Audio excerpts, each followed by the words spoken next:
आज आषाढ़ कृष्ण द्वादशी का यह शुभ मंगल पावन दिवस है और प्रतिदिन प्रसारित होने वाले संदेश में से आज जो संदेश प्राप्त हुआ है वह श्री पद्मनंदी पंचविंशति ग्रंथ जो श्री पद्मनंदी आचार्य देव द्वारा लिखा गया है, एक चरणान योग का महान ग्रंथ है। इसके आधार से लिया गया है। इसमें दान का प्रकरण, दानोपदेश, बहुत ही सुंदर प्रकरण लिया गया है। तो चलिए पढ़ते हैं आज का संदेश।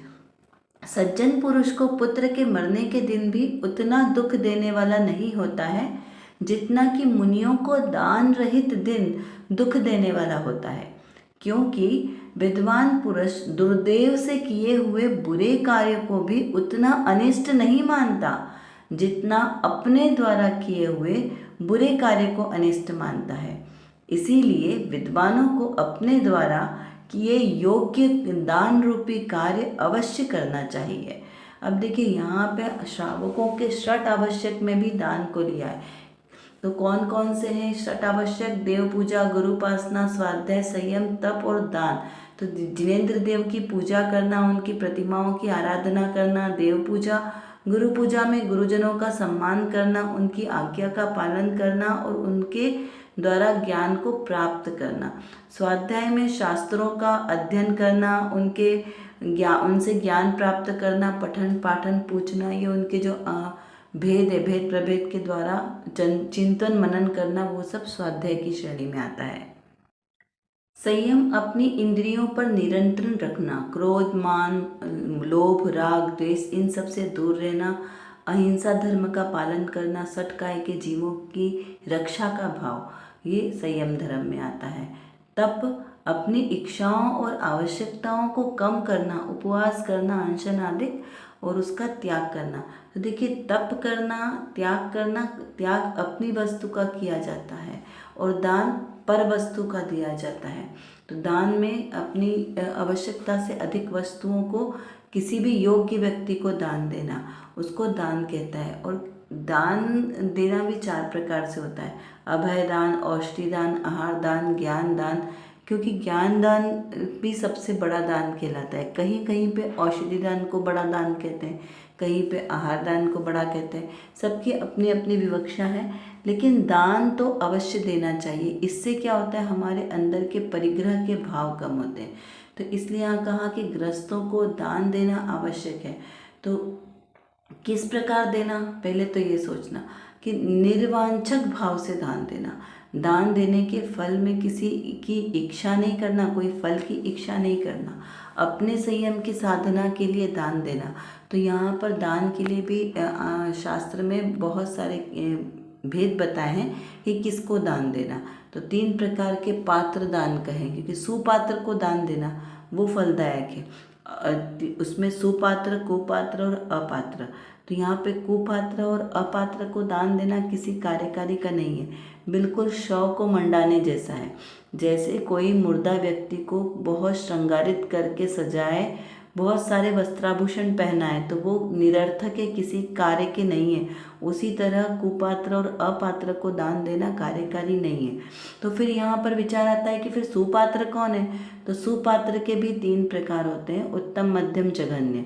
तो उसमें उत्तम पात्रों की श्रेणी में आते हैं मुनि निर्ग्रंथ मुनिराज। जो वीतरागी निर्ग्रंथ मुनिराज अपनी आत्मा की साधना में रत है, उनकी सम्यक की आराधना अच्छे से हो, इसलिए उन्हें दान देना चाहिए, वो ज़्यादा उत्कृष्ट है। दूसरे नंबर पे आएगा, मध्यम पात्र में आएगा जो व्रती श्रावक है, जो अणुव्रत आदि लिए हैं, जिन्होंने ब्रह्मचर्य आदि व्रत आदि लेकर अपना जीवन यापन करते हैं, उनका जीवन भी अच्छी तरीके से हो, निर्विकल्प हो, इसलिए उनको दान देना चाहिए। चौथे नंबर पर जघन्य में आएंगे सम्यक दृष्टि श्रावक।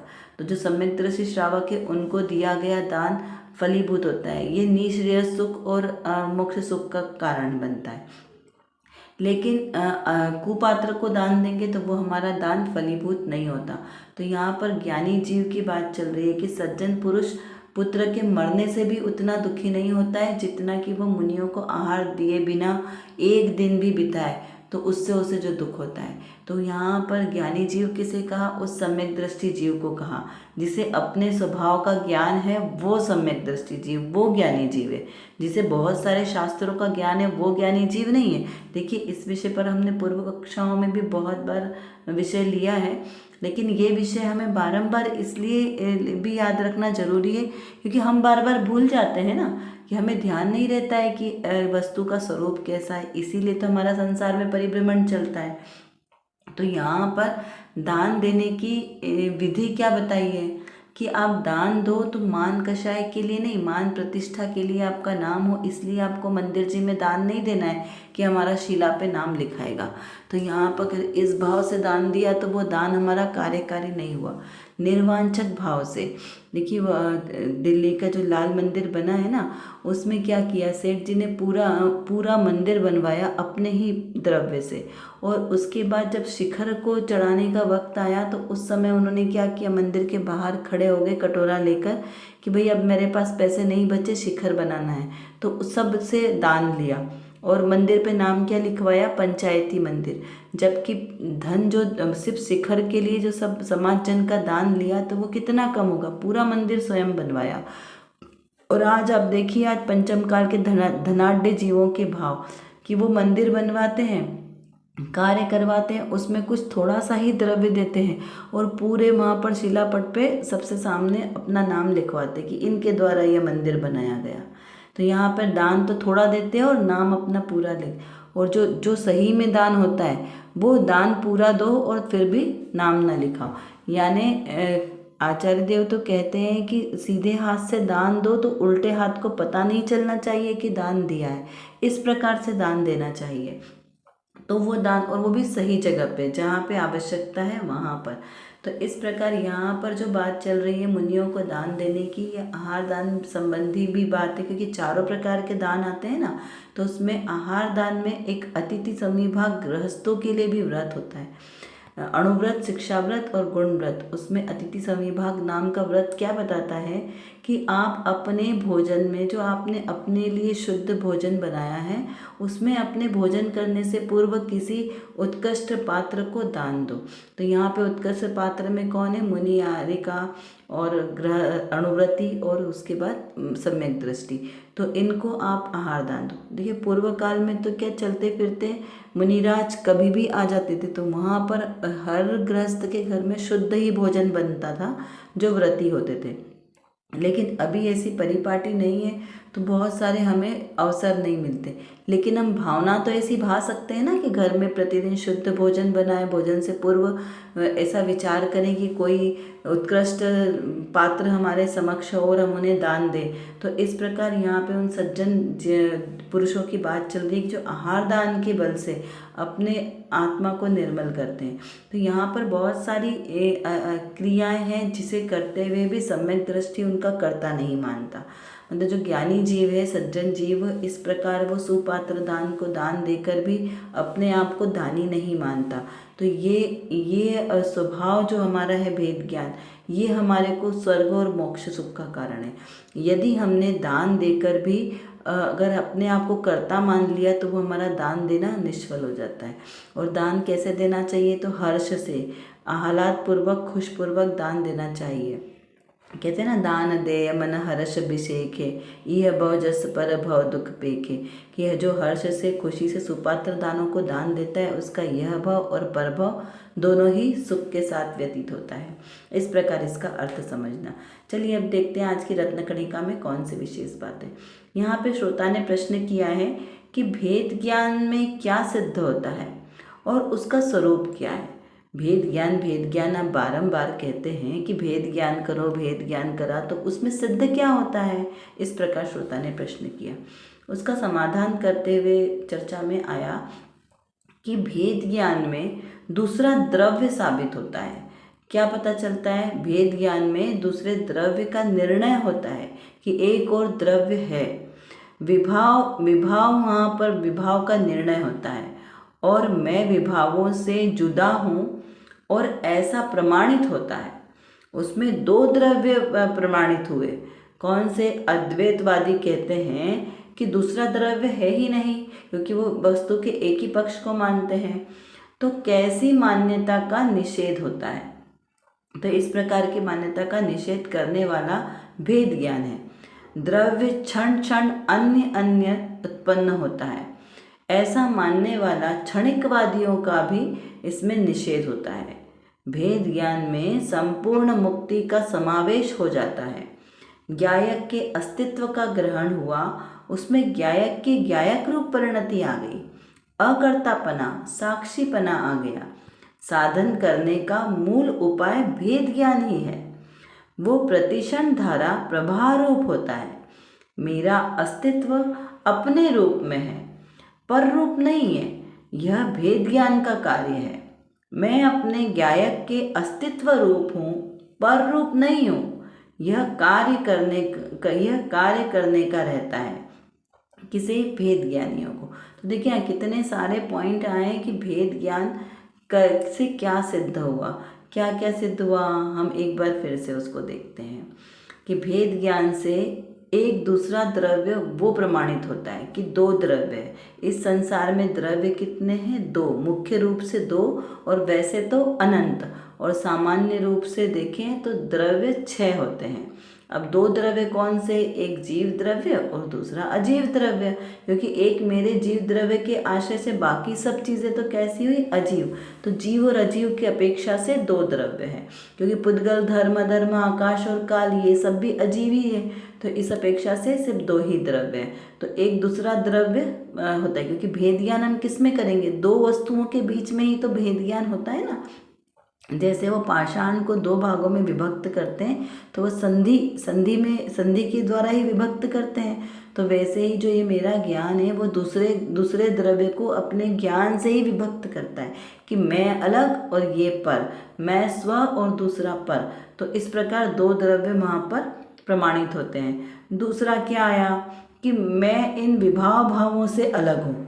कौन से विभाव भाव? तो मेरा स्वभाव हमें प्रमाणित होता है कि मेरा स्वभाव अलग है और ये जो अजीव द्रव्य है इसका स्वभाव अलग है। मेरा स्वभाव शाश्वत रहने वाला है, मैं शाश्वत नित्य रहने वाला हूँ, और ये जो अजीव है अनित्य ये शाश्वत रहने वाला नहीं है। ये मोह राग द्वेष करना इसका विभाव भाव है। मेरे आत्मा में मोह राग द्वेष का प्रवेश ही नहीं है। इस प्रकार यहाँ पे प्रमाणित होता है।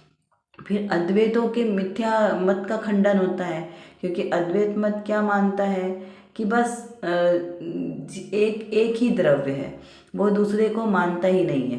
तो इस प्रकार से उसका भी खंडन होता है, क्योंकि दो द्रव्य हमारे यहाँ पे प्रमाणित हुए।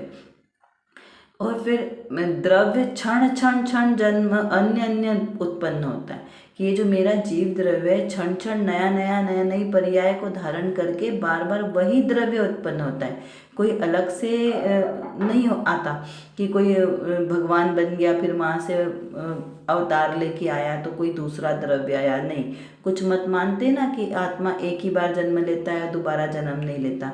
तो ऐसे आत्मा के अजर अमर तत्व की सिद्धि होती है, द्रव्य के अस्तित्व की सिद्धि होती है कि द्रव्य तो एक ही है, उसके आश्रय से पर्याय नई उत्पन्न होती है। ऐसा यहाँ पर सिद्ध होता है। फिर क्षणिकवादी भी क्या मानते हैं कि सभी द्रव्य अनित्य है।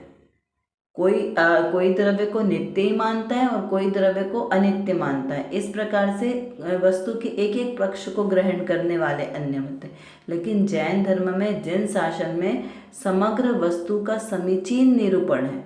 यहाँ पर किस प्रकार से द्रव्य नित्य है और किस प्रकार से अनित्य कहा है, ये इसका विशेष रूप से यहाँ पर स्पष्टीकरण किया है, वो भी प्रमाण से तर्क के द्वारा कि पर्याय अनित्य है, द्रव्य तो नित्य ही है और द्रव्य की ही पर्याय उत्पन्न होती है।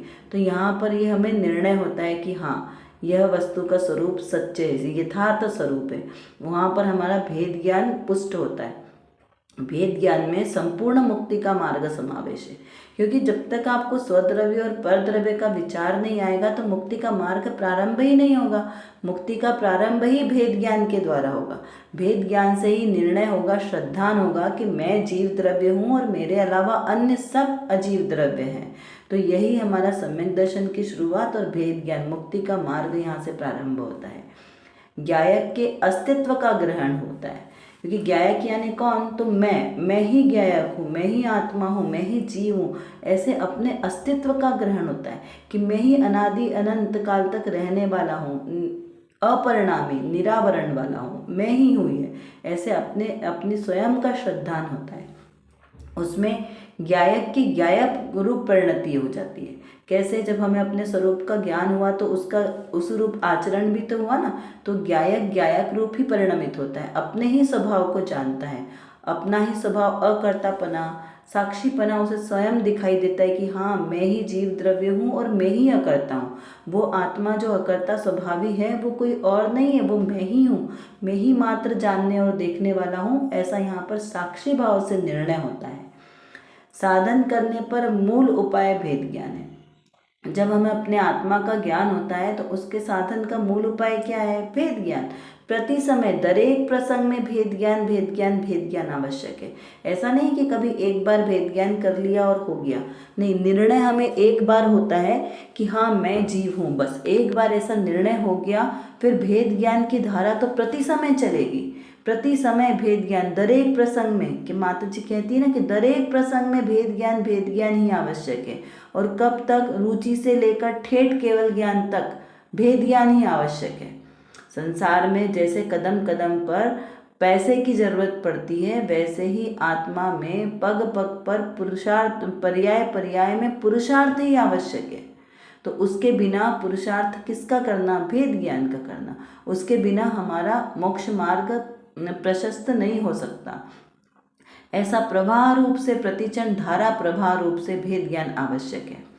मेरा अस्तित्व अपने रूप में है, पर रूप में नहीं है। क्या निर्णय किया कि मेरा अस्तित्व, मेरे द्रव्य गुण पर्याय मेरे ही अंदर है। मेरे द्रव्य गुण पर्याय, मेरी आत्मा के अनंत गुण बिखर कर कहीं बाहर नहीं चले जाते और ना ही किसी के मुझ में आते हैं। एक भी मेरा गुण कम या ज़्यादा नहीं होता। ऐसा नहीं कि मनुष्य जाति है तो बहुत सारे गुण हैं और उस निगोध अवस्था में कम है, नहीं, पूरे मेरे आत्मा का अस्तित्व, उसके सब अनंत गुण सब एक जैसे हमेशा सदाकाल रहने वाले हैं, कुछ भी कम ज़्यादा नहीं होता। ऐसे अपने अनादि निधन वस्तु स्वरूप का ज्ञान होता है। मैं पररूप कभी परिणमित होता ही नहीं, मनुष्य गति में आकर भी मैं मनुष्य शरीर रूप नहीं होता। ये शरीर मेरा नहीं है, मेरा आत्मा तो जैसा है अपरिणामी वैसा ही सदाकाल रहता है। ऐसा भेद ज्ञान हमें निरंतर होता है और यह भेद ज्ञान का कार्य ही अपने ज्ञायक के अस्तित्व को बताने के लिए महत्वपूर्ण है। जब तक हमें अपने अस्तित्व का ख्याल नहीं आएगा तब तक हमारी सारी क्रियाएं व्यर्थ हैं। तो इसलिए कहा कि भेद ज्ञान प्रति समय जरूरी है, आवश्यक है। और इस प्रकार भेद ज्ञान के द्वारा जो जीव अपने स्वरूप को प्राप्त करता है वह हमेशा शाश्वत सुख को प्राप्त करता है। इस प्रकार यहाँ पर इस संदेश का अर्थ निकलता है। चलिए अब देखते हैं, कुछ प्रश्नों के माध्यम से हम चिंतन करते हैं कि गृहस्थों के लिए आवश्यक करने योग्य कार्य में दान को ही क्यों लिया, दान को लेने का क्या प्रयोजन है। और भी है, वैसे तो षटावश्यक कौन कौन से कहें, देव पूजा, गुरुपास्थि, स्वाध्याय, संयमस्तपः, दानम चेति, गृहस्थानाम दिने दिने, प्रतिदिन करने योग्य 6 कार्य हैं। तो उनका विचार करना है कि ज्ञानी और अज्ञानी के द्वारा दिए दान का क्या फल है, इसको तर्क के साथ समझना है। कैसे दान दिया जाना चाहिए, किस भाव से, किस रीति से, किस द्रव्य का दान देना चाहिए, स्वभाव और विभाव में क्या अंतर है, कौन सी ऐसी वस्तुएं हैं जो भेद ज्ञान होने से ही प्राप्त होती है, भेद ज्ञान करना क्यों आवश्यक है, उससे कौन सी वस्तु की प्राप्ति होती है, इन सब का हमें विचार और चिंतन करना है। देखिए दान का बहुत ही सुंदर प्रकरण है, इसका भेद ज्ञान करना भी हमारे लिए बहुत ही आवश्यक है कि किस प्रकार से हम कहाँ कहाँ विपरीत मान्यताओं में अपना स्वरूप को भूल जाते हैं। दान की हमने डेफिनेशन ही बदल दी और जो सही में दान होना चाहिए वो तो हम अभी तक नहीं करते, क्योंकि मेरे आत्मा को द्रव्य दृष्टि से देखें तो वो त्यागो उपादान शून्यत्व शक्ति से परिपूर्ण है। तो यहाँ पे उसे भाव कैसे करना है, अपने अंदर में मोह राग द्वेष का प्रवेश ही नहीं होने दे। कर विचार तो पाम, हम जितना विचार करेंगे उतना ही हमारा विषय क्लियर होगा, क्योंकि हमारे पास समय की कमी है और जानना बहुत ज़्यादा है। और किसको जानना है? अपने ही ज्ञायक स्वभाव को जानना है। तो जब तक हम अपने इस ज्ञायक स्वभाव को नहीं जानेंगे तब तक हमारा कोई भी कार्य सिद्ध नहीं हो सकता। तो एकमात्र जो मेरे अंदर मतलब मेरे आत्म स्वभाव में जो ज्ञान नाम का विशेष गुण है, इस गुण को एकमात्र अपने ज्ञायक स्वभाव को जानने में लगाएं तो निर्विकल्प दशा की प्राप्ति होगी। और इस निर्विकल्प दशा के ही आश्रय से हमें शाश्वत सुख की प्राप्ति होगी। तो वो शाश्वत सुख हमें प्राप्त हो, इसीलिए पुरुषार्थ करना आवश्यक है। उसके लिए व्यवहार से तो सच्चे वीतरागी देवशास्त्र गुरु का आश्रय लेना योग्य है, और निश्चय नय से मेरी निज शुद्धात्मा का आश्रय लेना ही सर्वश्रेष्ठ उपाय है। अभी के लिए बस इतना ही। विशेष चर्चा हम आगे की कक्षाओं में करेंगे। तब तक हम अपने आत्मस्वरूप को जानें, पहचानें और उसी में लीन रहें। इसी विशेष मंगल भावना के साथ आप सभी को सादर जय जिनेंद्र।